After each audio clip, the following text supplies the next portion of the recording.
Welcome everyone. Thank you very much for joining us today for our panel session where we're going to be covering the effect of sport and physical activity on mental health. My name's Hannah Clipston. I head up our national commercial disputes team at IM as well as our sports sector. We work with businesses and individuals alike to avoid disputes arising in the first place, but when they do, representing their interests and helping them to protect what matters most to them. Today's session, though, is much more exciting than my day job, and I'm really excited to be chairing this session. From a personal perspective, I've seen myself how during the pandemic, building in regular physical activity into our family life via things like dog walks and bike rides, something that we didn't often have time for before, has really helped my children adjust to the restrictions of lockdown. And in particular, especially for my young boys, dealing with the absence of their regular football and rugby and cricket and coaching sessions. So really exciting to talk to our panelists today. Also, because of a lot of the work that we do at IM, we really see how positive impact sport can have on mental health of our colleagues, but also on rehabilitation from injury, inclusion and developing and in our communities. We all know that everyone deals with stress and anxiety in many different ways, and therefore we're really delighted to have the panel with us just to bring some different insights on how sport and physical activity can have a real positive effect on mental health. So time to introduce the panel. Joining us this afternoon, first of all, we have Simon Middleton. As I'm sure a number of you will know, Simon is a former rugby league and union player for Castleford and a number of other clubs, including Leeds Tykes, where he stayed as a coach following retirement. In 2014, Simon joined the RFU, and in 2015, he became the Red Roses coach. Since taking that role, he's guided the team to 2 Six Nation Grand Slams in 2017 and 19, and also helped Red Roses reach a 5th straight World Cup final in 2007. Welcome, Simon. Second, we have Tracy Francis. Tracy is the Director of Sport and Leisure at LK2 Architects and LK2 Sport and Leisure. And Tracy is bringing to this discussion over 25 years experience within sports development, including as the National Head of Growth at the England and Wales Cricket Board. And finally, Jess Cook. Jess has got over 15 years experience of working in disability sport. Moving from a role in the Activity Alliance to working nationally with the national governing bodies of sport on a number of national strategies and organisational changes to have and bring a more inclusive approach to sport. Welcome to you all. Some of your eagle eyes amongst you will notice that Ross Wilson is unable to join us today for technical issues, which is a shame, but it will be great to have that discussion with Simon, Tracy and Jess. Just before we kick off, I wanted to add that we will have a Q&A session that will happen at the end, but if you would direct your questions into the group chat on this live event, we'll collate them from there and do our best to answer them all at the end. Thank you. So I thought I would start with Simon. And Simon, I was interested in the way in which you ensure that rugby and sport has had a positive rather than a negative impact on the Red Roses' mental health. What strategies have you been using in that regard? Well, I think first and foremost, we look at why the girls are playing the game, and long before it turned professional, approximately sort of 4 or 5 years ago, the girls were playing simply because they absolutely love the sport.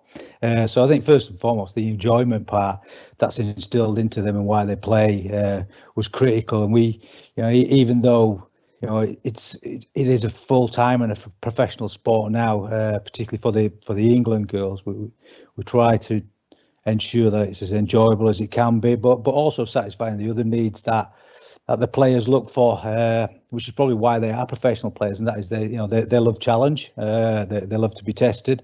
So I think it's getting the balance between challenging them to be the best they can be, but also creating an environment they feel that they can thrive in and they can really enjoy. And it's a fine balance, because at any one time we've got approximately 30 players in camp, and there's lots of different needs and people are stimulated in different ways. So simply for us, it's a case of constantly reviewing our environment and making sure it's an environment that's totally inclusive. You know, the players have a huge say in what an environment looks like, both on the field and off the field. And by doing that and sort of staying on top of that side of it and making sure there's a voice for everybody within the squad, then, you know, we've got a fairly happy balance at the moment. Do you find that you have to have bespoke plans for different players? Does that cause a problem? What does that look like from your perspective? I think that's in any sport now that, you know, people are very much individualized. You know, so rugby in particular is a team sport, but within that it's made up of individuals, and it's hugely important that you cater for those individuals and those individual needs, because everybody's different. I mean, just the most basic things that people learn in different ways for a start. So if you just wanted to strip it back down to the very basics of how you deliver coaching and deliver messaging, we use lots and lots of different formats, you know, through your video analysis, to going out in the field and walking through things, to you know, simulating things in a walkthrough process before we take it onto full speed, and within that we have different you know, we have different ways for individual players. We run a spotlight program, which is where we basically look at everybody's characteristics as an individual through a series of questions, and through that you find out what their nature is, whether they're a caring person, or whether they're a fun person, or whether they're a real deep thinker, analytical, etc. So we run a couple of those courses within our program every year, and by doing that we share all that information together. And I'm sure lots of people who'll be listening today have heard the phrase, or, you know, I'm a blue green, or I'm a red, and that's a colour association with what your character's made of, and it gives great insights. And it's also really topical and really enjoyable to do that process, go through that process. So we invest a lot of time into the individuals and creating bespoke programs. And you know, obviously you've got your generic program that everybody works to, but within that there's lots and lots of micro programs that we work to make sure we get the best out of everybody. So it sounds to me like there's a lot that needs to be done around listening and talking in order to kind of really maximise the benefits of sport on mental health, and particularly for your players. Tracy, have you seen anything that works really well from this perspective? Not in the elite field, because I haven't really worked historically in the elite field, but certainly in the recreational game. You know, in my time in cricket, one of the things about cricket is it takes forever, let's face it. You know, it's, you know, you can sit there, even in a T20, it's 3 hours, and then, you know, test match. But what a great opportunity to sit and have conversations. And one of the things, particularly around men's mental health, is this stigma around mental health.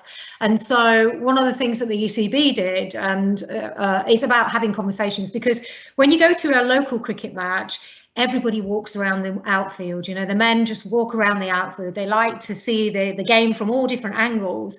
But what a great opportunity to actually utilise that space and time to open a conversation with a man or woman, but predominantly men in this case. And it wasn't just around mental health, it was also around testicular cancer. We did a whole campaign around men's awareness around both mental health and about their physical well-being as well, to start those open conversations, but to utilise a safe environment where people are and will continue to be, and just open that conversation just by walking around the outfield. And it's simple things. Great, thank you.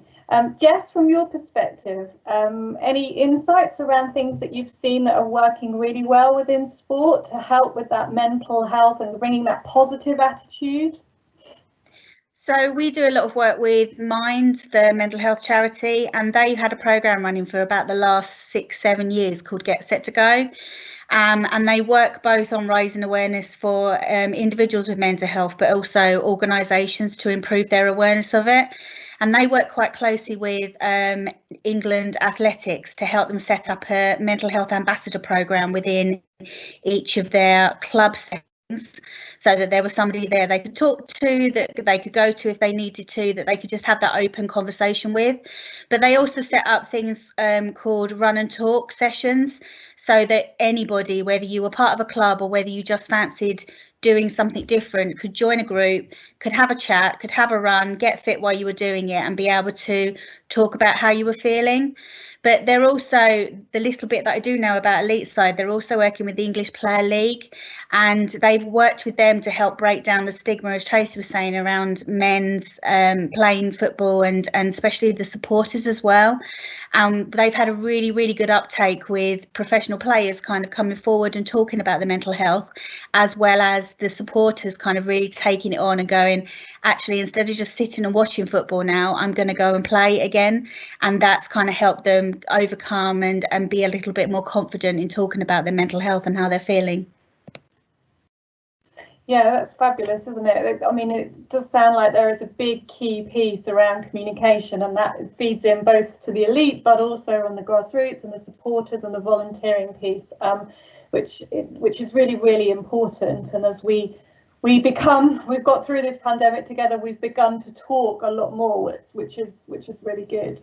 I wanted to just, from a personal perspective, Simon, just bring it back a little bit towards what events you guys have got coming up in terms of Six Nations. Obviously, at the start of lockdown, there were lots of matches postponed, and we're going to be about to starting up towards the end of this month. What motivates your team to perform, and how have you worked with your team to help them stay motivated while fixtures and tournaments have been postponed?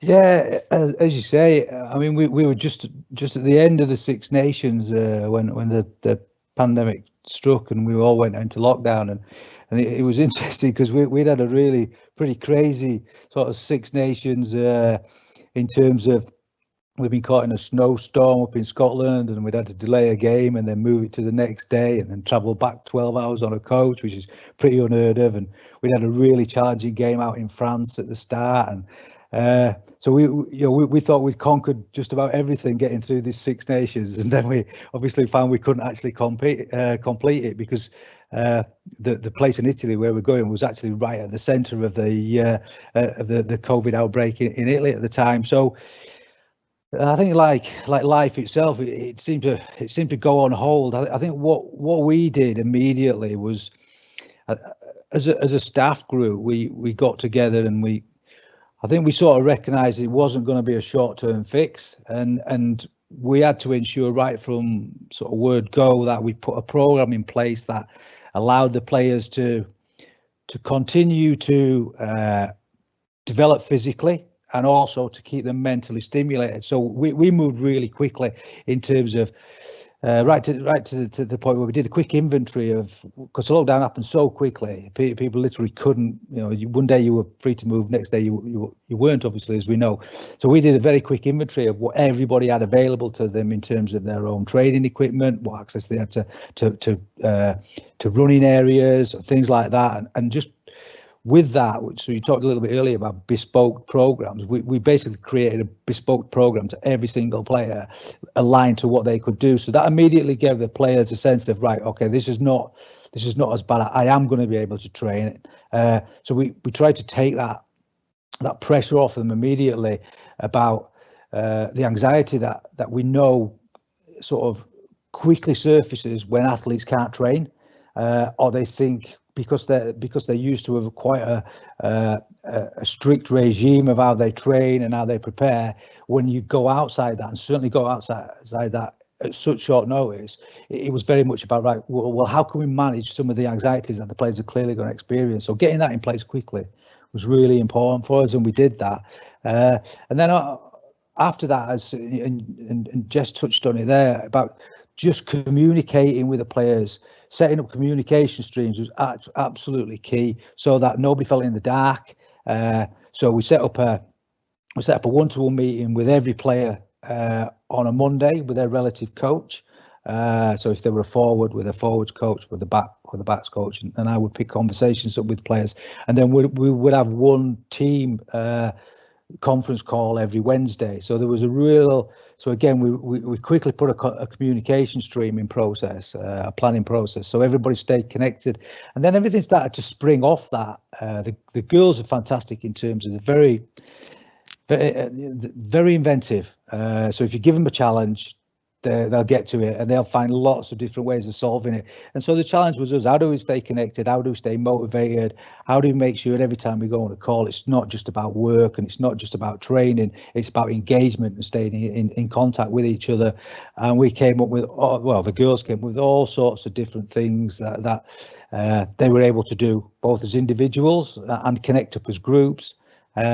So I think, you know, we invested time very heavily early on, and that paid massive dividends. I think as the pandemic rolled out, it's then being able to maintain that motivation and re-stimulate. And unfortunately, things just started to ease up as we were sort of running out of ideas of things to do, and the girls would then, they got a little bit more freedom, so then they could hook up in 2s and 4s and then 6s to do some skills, etc. But it was fantastic. We were getting them to send videos in of when they were right at the height of lockdown. How do you practice your individual skills? So they all have individual skills. And one of the girls, Zoe Harrison, who's a young fly half for us, she part of her game is kicking.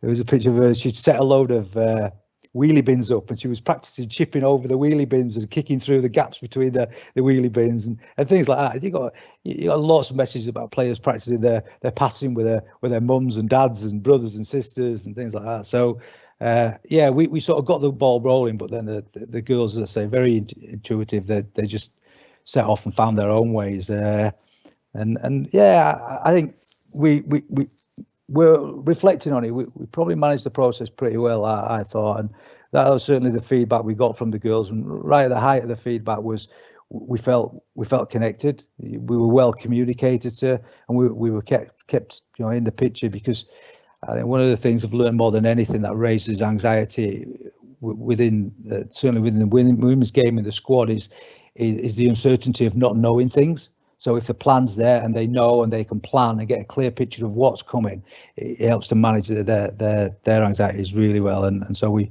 did that. Great. I'm not sure that I could get a ball in a wheelie bin. Sounds amazing. I mean, to date, the conversation, we've kind of touched on communication and how important that is. And getting those kind of avenues right, both in elite but also in the community, giving people access to being able just to talk to each other and putting that around sport as well to stay healthy. And then, Simon, it sounds like you're moving on to just begin to talk about, and then there's the encouragement piece and how important that is to maintain anxiety and to help maintain mental health resilience, which leads me quite nicely to my next question, Tracy. I just wondered if, from your perspective, that you have a particular moment or an example where you noticed or saw sport having a significant impact. It could be positive, it could be negative, on either you or an individual or a community, and in particular their mental health and their resilience. I think one of the things that has really come out about this is about reconnecting with your community. You know, we all live in our lives, we all lead very busy lives, but suddenly we were all locked down, and the reality of it is we're all locked down together. I'd really like to get, I think my sort of light bulb moment is, you know, I think we will have absolutely beat this and made the case for sport when I see the sign that says keep on the grass rather than keep off the grass. You know, the government has spent millions and millions of pounds cajoling people to do their 30 or 60 minutes of sport or physical activity a day. And, you know, and all they had to do was take away our liberty, because once they took away our liberty, we were all cycling and walking and fighting for our moment, our space to breathe. I mean, I think that's the bit that really has sort of resonated with me. But it's where probably, you know, wearable technology and virtual networks have come to the fore, because those virtual networks network of bubbles, allowed people to train at home, their willful activity. I think that was one of the things that we've started to move more towards. The formal team sports are quite static. We're pushing to grow those with new formats. But in reality, a lot of people have moved to their willful activity, where they do want to do their sport on their terms, in their time, and actually at nil cost. So using the resilience and the parameters of where they live, and that's something that came to the forefront really with the lockdown situation. But one of the things that I'll probably say, and it was really interesting to hear Simon talk about all of the activities, and and he said, and they were playing with their mum and dad, and they were kicking balls into the bin. Well, in reality, that's where we all started. Our love of sport or physical activity started on our street corner, and we probably didn't have a bat and a ball. We were playing with sticks and stones or whatever it was, but we adapted and we created these environments to play. And I think that's what we've gone back to, that when we've been locked down, communities have come together, and it doesn't matter that we didn't know the rules or that we didn't have the right equipment. We were innovative and creative, and I think that's the one thing that was my light bulb moment really. And what that has to now do is translate back into team sports, where team sports start to be a little bit more innovative and creative, so that we can get team sports and indoor and outdoor sports back into play back quite quickly. And I have to say, rugby have done a really great job. They've got ready for rugby. They've adapted what was touch rugby, tag rugby into a non-touch game to get people back into small bubbles, having a go at playing rugby for young people and adults alike. And lots of other sports are starting to follow that. We need to think quickly, and we need to obviously adapt quickly as well.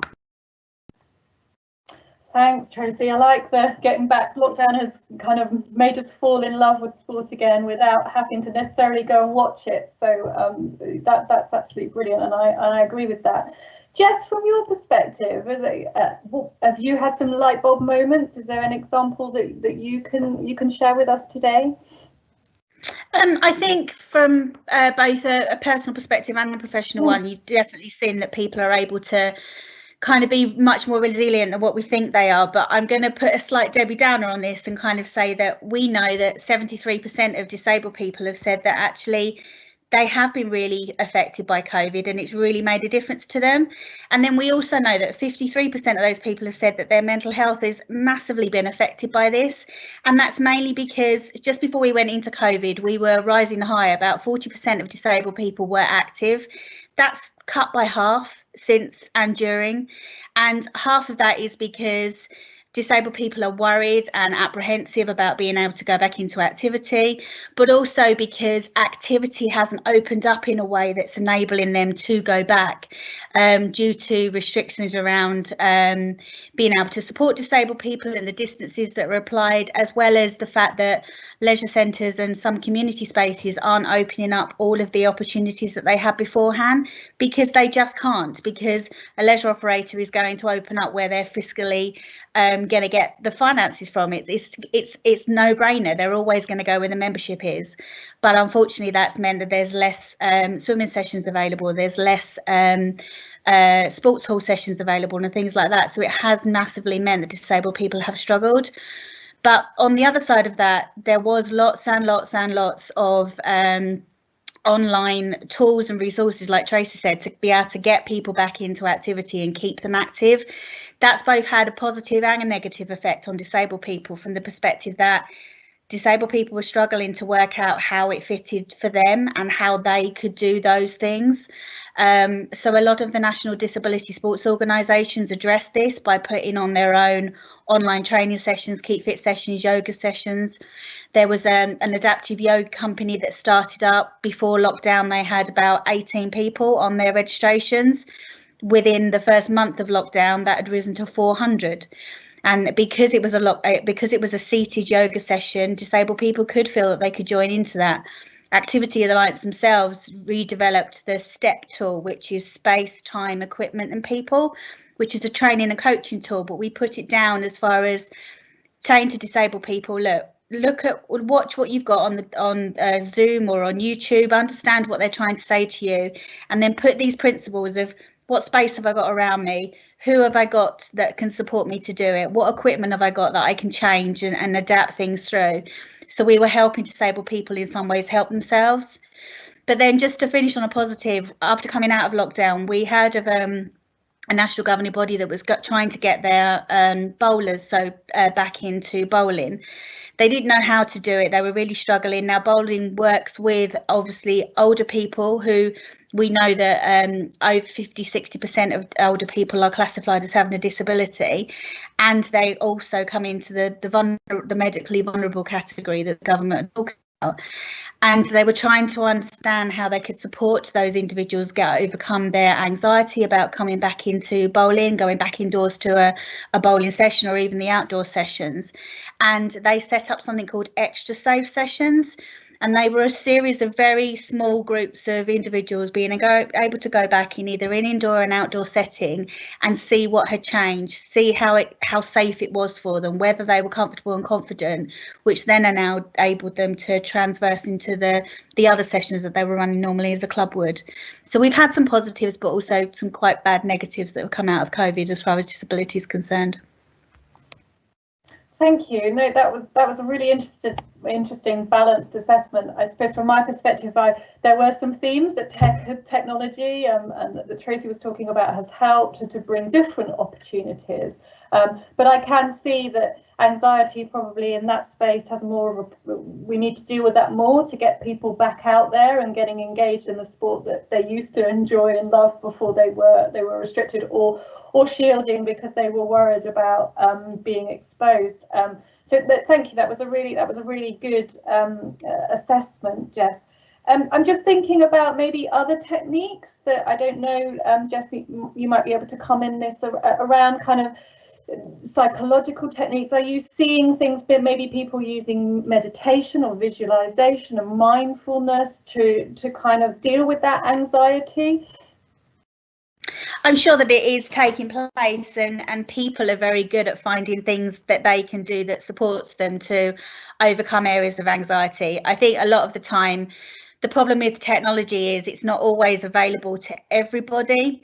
Not everybody has the internet, surprisingly enough. Not everybody has a smartphone that has that capacity to be able to move that way forward. So I think from that perspective, it's a difficult thing to say that yes, that is definitely the case, that people are switching to mindfulness. I know that within our organisation, we did do sessions on mindfulness and support our staff ourselves to try and overcome that and to go, come on guys, it's okay to have these days or to not feel okay, but then when you were feeling okay, you could support others to do that. So I yes, it probably is happening. I don't have any direct examples of what we've come through from our work, but absolutely. No, great. That's really interesting. I just wondered if there are any particular inputs. Simon, from your perspective, have you seen the Red Roses? Have they been using mindfulness? Has that helped? Yeah, I think so. I mean, we're fortunate enough to have psychologists that work with us, sports psychologists that work with us, and you know, they do a lot of work with the players around mindfulness and just, you know, being able to use different techniques to try and manage stress and to try and also not just manage stress, but try and just get themselves into a good place. And you know, it's I suppose it's a little bit like visualization that we use in terms of preparing for skill sessions and things like that. We do a lot of work with players in terms of mental rehearsal on things. We talk a lot about, you know, going through processes in your mind before you actually put them into practice and sort of experiencing them from that point of view. And so, yeah, I think a lot of people, sports people in particular, and obviously I'm speaking probably from an elite side, use that type of tool anyway, both in terms of being able to manage stress levels, manage anxiety, but also prepare for performance. So yeah, I think it's, you know, it plays a significant part in what we do. Yeah, it sounds like there's a kind of wealth of things that we can all be using and thinking about when we're trying to deal and maybe help improve and strengthen our mental health. And yeah, I agree that things like mindfulness and all of that point kind of brings all of that together and helps all of the techniques. Tracy, from your perspective, have you seen diet, or when you're kind of looking at these things, how does diet link in and have an impact on mental health generally, do you think? Well, we all know the benefits of healthy eating, and of course, you know, you had this dichotomy really that restaurants were closed but takeaways were open, and I think a lot of people went to comfort food, fast food, just for the feel-good factor as well. But what we also saw was that, you know, a lot of people had a lot more time, so there was a lot of healthy eating in terms of cooking fresh vegetables and what have you. People were taking up their allotments again and growing things in their gardens and going out foraging, and I think, you know, there was a lot more of that. I think fundamentally eating well we all know has a direct impact on performance and on how well you feel as well. And hydrating, you know, it was a hot summer, and hydration in people's diets is really, really important. So I think just the fact that people had more time, they then thought a lot more about how they might feed their families better, and that they would consider actually eating better. However, conversely, we had lots of limitations in our supermarkets, where, you know, food was virtually on ration. You can get flour or pasta. So I think people were also more creative in terms of their dietary needs throughout the lockdown period. Whether that has an impact on mental health, I'm sure it does. I think, you know, the Help Out to Eat Out campaign, I think, you know, that the government had in August, it was an important factor for people to start to get back to normality and normal life. Thank you. Simon, I don't know if you have any views from a kind of elite sport perspective? Yeah, it's massive. I mean, what I would say is that one of the first things I did was bake a cake in lockdown. I'd never baked a cake before. I thought I'm going to have a crack at that, and I was well proud of my cake. I did a what did I do? The ginger cake. Didn't last long, so it must have gone down. But I actually found that very therapeutic doing that. I really enjoyed it. But yeah, I mean, nutrition plays a huge part in what we do. I've been on a call this morning with we have a medical call on a Friday morning when we discuss the players, and a lot of it revolves around nutrition, because not only is it paramount to energy expenditure, but it's also crucial in terms of bone structure and everything else that goes with it. It's absolutely huge. And you know, I say, you know, put good stuff into your body, you generally get good stuff out of it. So yeah, through lockdown, again, just in terms of how we pre-plan to handle it, I think all the challenges that you guys have just mentioned in terms of takeaways were there, but restaurants weren't. There were, and certainly in terms of early doors, there was a big sort of there was shortage on pasta and things that are quite staple to an athlete's diet. We put a lot of things together. Our nutritionists put a lot of things together in terms of how the girls could manage themselves on a day-to-day basis, what alternatives might be available, and what sort of stuff they would need to put into their bodies related to how their training programs are adjusted. So one of the things, a typical example would have been that a fundamental change in our physical training program would be players were generally able to do far less strength exercises. You know, if you can imagine, rugby players are used to going in the gym and lifting, you know, pretty heavy weights. Very few had that. So we shifted a lot of our training towards aerobic and anaerobic because they had far more access to running. That's a different type of dietary requirement to support that. So we would align dietary to training programs in many cases. But I think also really important to get the girls to understand that, you know, food was still there to be enjoyed, treats were still there to be had. This is a very, very stressful period for lockdown for everybody, and we asked the girls to be disciplined, sensible, but also to make sure that they did the things that they enjoyed as well, and we all enjoy eating nice things generally. So yeah, we certainly encouraged people to enjoy food and as well as use it to support, you know, their programs that we were laying. Yeah, I suppose it's all related to the message kind of around being kind to yourself and looking after yourself. I would completely agree with that. Just kind of moving on a little, we've touched on it quite a lot actually, but around COVID-19 and how that has affected sport both individually, also from a community perspective. Jess, you've spoken a lot about disability and the effects on that. Tracy, I wonder if I could just come to you for a bit more around your views on how COVID-19 has affected sport, maybe with a more of a community young people's angle. Yeah, I think, you know, it decimated sport. Let's face it, you know, all of sport was locked down in the first instance. So it's a very difficult period of time for all people, particularly those, you know, that have significant training programs. You know, if you've got early maturation sports, then young people particularly might be training 3, 4, 5 times a week. So it was a big loss to them. One of the things that I thought was brilliant though was that, you know, particularly both of my goddaughters are both gymnasts. They're 11 and 8. They went straight onto Zoom and they had conditioning classes every week. They had group classes every week while they were in particular lockdown. So it has been very difficult, I think, for young people in the first instance, because it's part of their routine. They need structure, and obviously they like to train and they like to be with their friends. Sport is very sociable at a very young age. So fundamentally, I think it was very, very difficult for them, but I think it was great how coaches and teams mobilised to allow young people to continue to be part of a virtual network and use technology, which all young people are very, very adept at, and use technology to help them train in that difficult period of time. Thank you.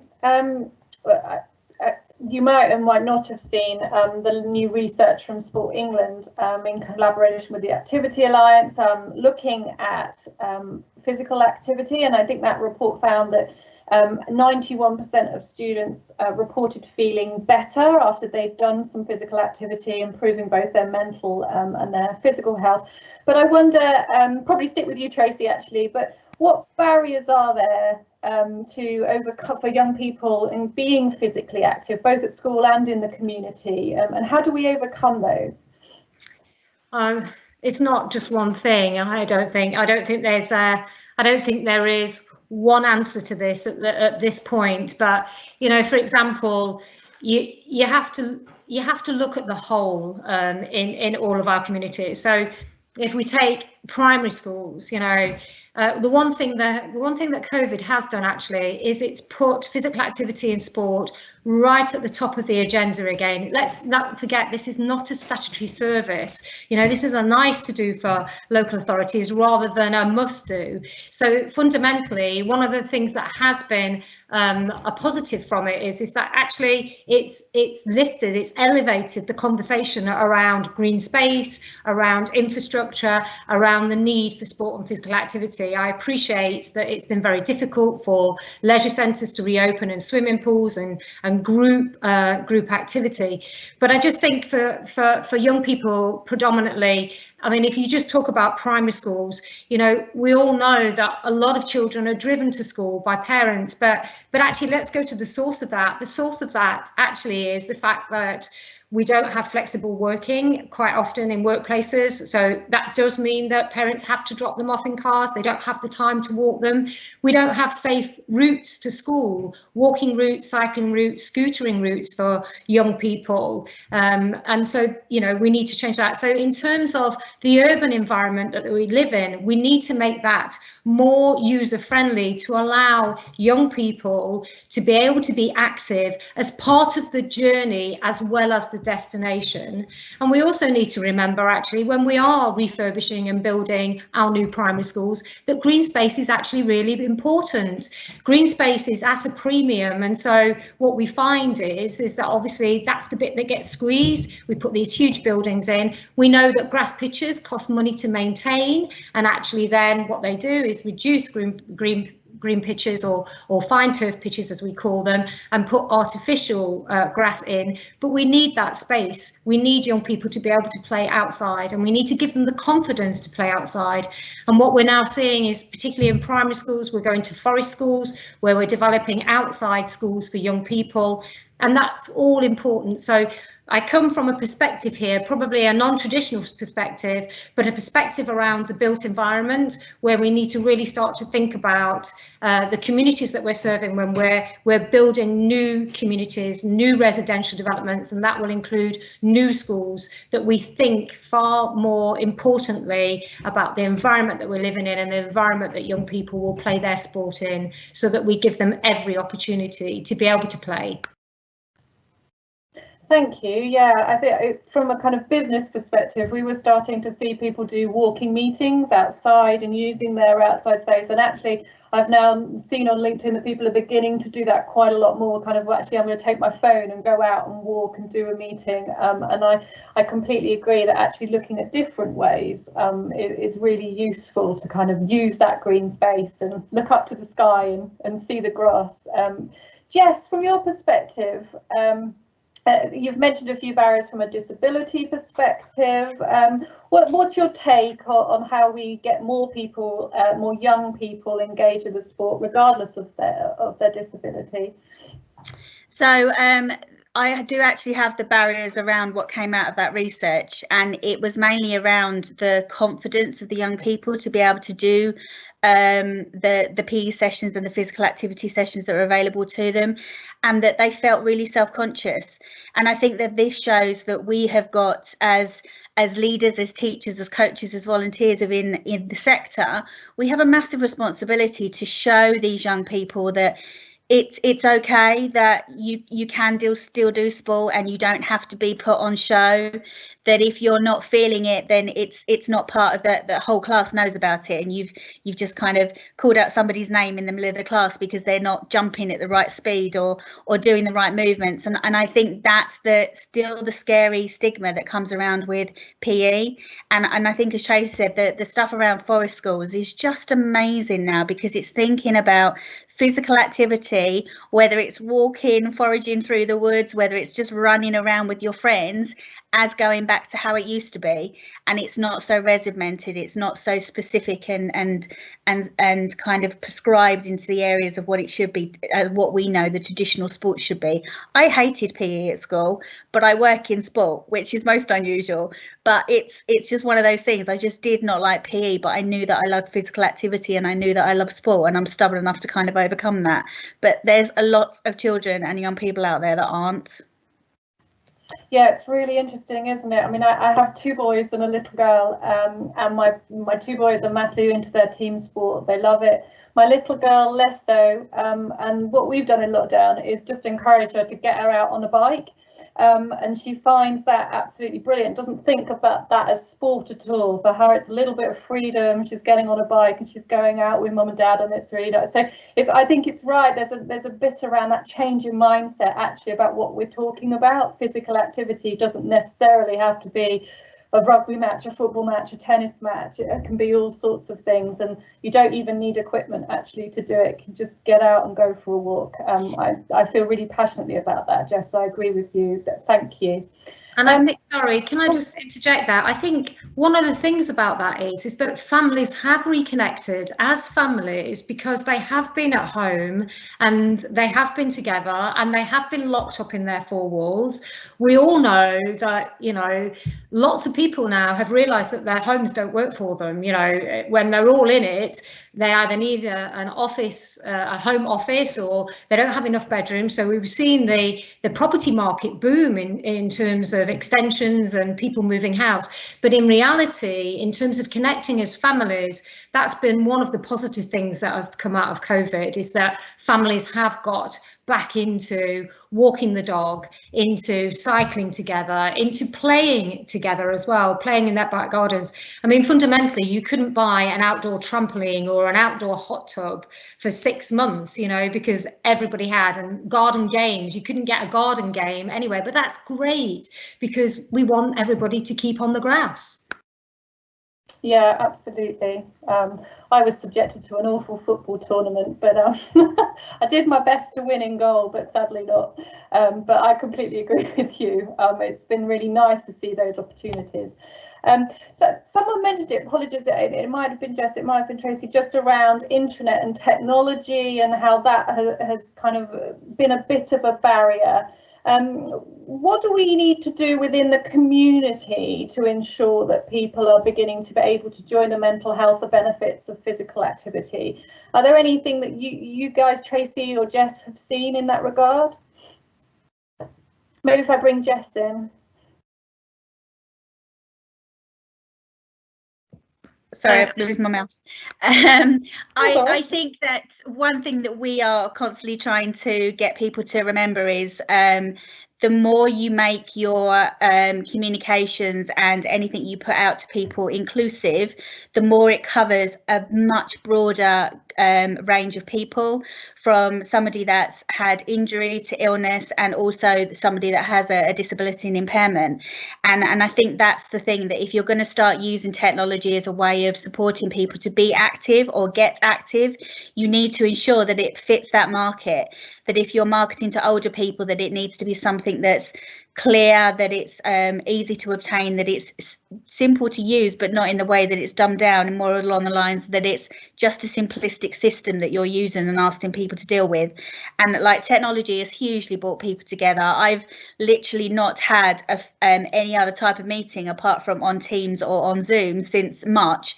And for somebody that travelled around the country and was meeting 50 to 60 people a week, it's been a massive change for me personally. You then add that into kind of people doing physical activity, like Tracy said, with gymnastics online and doing Zumba online and anything else that they can think of. Technology is going to play and is playing a huge role within our lives now, and we just need to make sure that it's done in the most inclusive way that we can to meet everybody's needs, regardless of whether you're older, younger, you have a disability, or you don't. Yeah, thank you, Jess. I agree with that. Tracy, anything to add on that piece?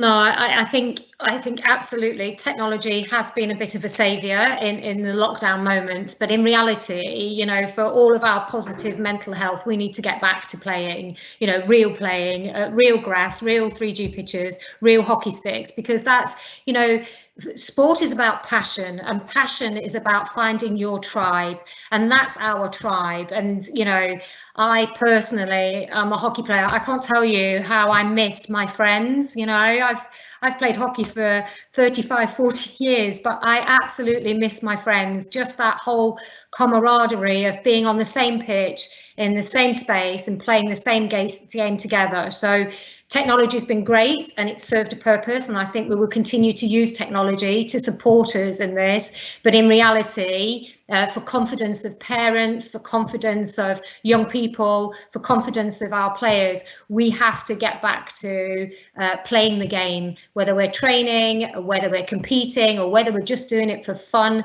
in small bubbles, you know, and whether it's just walking or running or actually being an elite athlete. This is our new normal. It's not going away for a whole while, so let's get on with it, and let's mitigate against the risks, keep everybody safe, but get them back on the pitches. Fabulous. I've got a few more questions. Just before I do that, please do remember that if you have any questions for our panels, for our panelists, you can put it in the conversation on this live event, and I can put those questions to the panelists. So moving just kind of into some more observations, I think, really. Simon, I was going to bring you again, but I wonder, do you think that mental health in the sport industry is ahead or behind other industries? And maybe you can just give either way, really. But if it is behind, why do you think that is? Well, it's probably a little bit difficult question for me to answer, because I don't really know how much is going on in industry in terms of supporting people in terms of mental health. What I would say is in sport, it's hugely prevalent. It's I think massive strides have been made in terms of supporting people from a mental health point of view, but also using, as I say, sports psychology as a tool for being, for preparing athletes for competition or performance. So I think there's a tremendous amount of work that's going on at the moment. It's a booming sort of business as such. Is psychology, sports psychology, and I think that you'd be hard pressed to find any team or probably any individual at an elite level these days who who hasn't got sports psychologist or psychology support of some mechanism with them.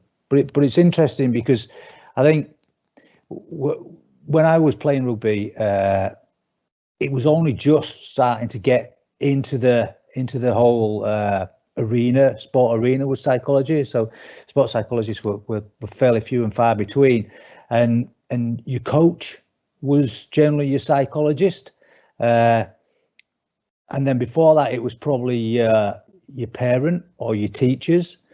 And what I find really interesting is, even with our most experienced players, if you ask any of them who was the greatest influence on their career, they'll probably name a teacher from when they were at school, as opposed to a coach they may have gone to a World Cup with, or they may have spent under the guidance of. And I think that's why the likes of grassroots coaches and teachers is absolutely massive. I don't think they have any idea about how relevant the work that they do is, and what a huge impact they have on people. They sort of grasp the people right at the start of their careers, and the impression they make cannot be understated. I think it's I think back to my first coaches, people who had huge influences on me, and yes, for sure, the first coach I had as a professional player had a huge influence. But then I go right back to when I first started playing rugby, and why did I get into rugby? At 15, 16 at school, I didn't enjoy rugby at all, but I went to my local club to watch my brother play, and there was a guy there called Dave Jervis, who was just a local coach, just a local dad and coach like everyone else. And he, through his guidance, I fell in love with the game, and that shaped my whole life, because here I am coaching England women's team, and and loving every minute of it, and being able to do something, a job that I absolutely love doing. But I wonder if I'd have been doing that if it had been the impact he had. And he wasn't getting paid for anything like that, and he wasn't a psychologist. He was just somebody who impacted on me because of his passion for the sport and how he delivered his messaging to me, and his messaging was about enjoying it and teamship and just really sort of loving what we were doing. And and I think, as I say, the impact that teachers and coaches have on young players is just massive, and they should never sort of be understated how important that is. Yeah, I agree. That kind of role model, that mentor, that inspirational person that brings you into activity is really important in the first place. I think also links with kind of Tracy's point around getting people back out there playing those sports and doing that physical activity, and getting that inspiration kind of will really help bring more people in with the role modeling. So yeah, that I completely agree with that piece. Just one last question then. I think I'm going to start with you, Simon, but then I will ask all three. What one thing would you change from in the sporting world, the industry, in order to encourage resilience and some improved mental health? Oh, what one? You can good question.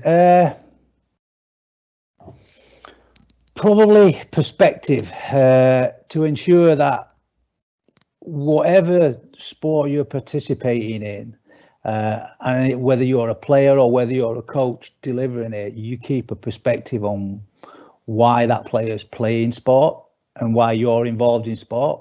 I think it's, and I think that's really relevant, particularly in the situation we all find ourselves in now. And one thing about lockdown and COVID, everything, it puts things into perspective, and I think that's really important. Even in a year when we, next year we play for the World Cup, which comes around like most competitions every 4 years. it's a huge thing for us, but there's still a perspective to everything we do, and you know, it's not. People say, I think it was Bill Shankly who said football is more than life and death. It's not, or it's certainly not in my book. There's there's a whole lot more to it, and I think it's really important people enjoy it and keep a perspective on it. Thank you. Tracy, is there anything you would change? Well, I think it's okay not to be okay. I think open the conversation. I think sport actually, our positive mental well-being in sport is created by the fact that we do sport. It releases all those beautiful positive endorphins and it makes people feel better. It's a really nice thing to do. But actually we know that people struggle and they might use sport as a secondary driver to help with their mental health, not as a primary driver to become an elite athlete. They're doing it to feel better, to lose weight, all of those sort of things to combat their demons. So I think for me, the step change is open the conversation, and it's okay not to be okay, and let's have that conversation and let's use the environment of sport, physical activity to help with positive mental well-being. Thank you. Jess? Completely agree with what Tracy and Simon have said. Just let's remove the stigma around mental health. Let's keep talking, and let's make sure that we keep showing all the positives that can be associated with mental health and physical activity. We are very social beings, and we need to make sure that we can keep talking, we can keep communicating with people and help out where you kind of notice that somebody's not okay. As Tracy says, it's definitely okay not to be okay, especially at the moment. Fabulous, thank you all of you for contributing and asking our questions, answering our questions today. Some fascinating insights for me, and I think probably a couple of the key takeaways are around that communication piece, but also remembering to encourage others and look out where maybe people aren't doing so well, and using that and using the avenues that sport gives us to get together. Whether that be on Zoom or whether that be up to groups of 6. So brilliant, thank you very much.